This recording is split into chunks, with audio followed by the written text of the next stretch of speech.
আমি যদি এই সোনার জিনিসগুলো বিক্রি করতে যাই তাহলে সবাই আমায় চোর ভাববে।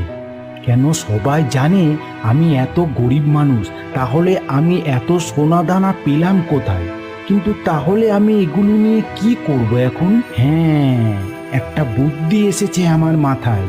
এগুলোর কথা যদি আমি পাপ্পু মালিকে গিয়ে বলি, তাহলে পাপ্পু মালি এগুলো বিক্রি করতে পারবে। কেননা পাপ্পু মালি জমিদার বাবুর খুব কাছের মানুষ। পাপ্পু মালি যদি বিক্রি করে তাহলে ওকে কেউ সন্দেহ করবে না, ওকে নয় কিছু পয়সা দিয়ে দেব। হ্যাঁ, এটাই ঠিক। পরের দিন রবি পাপ্পু মালিকে সব ঘটনা বলে। কি বলছো কি তুমি রবি? এত সোনা দানা? ঠিক আছে রবি, তুমি এখন যাও, আমি কিছু ব্যবস্থা করছি। তখন রবি বাড়ি চলে যায় আর পাপ্পু মালি ভাবতে থাকে, এত দামি দামি সোনা হিরে যদি সব আমার হতো, কিন্তু কি করে?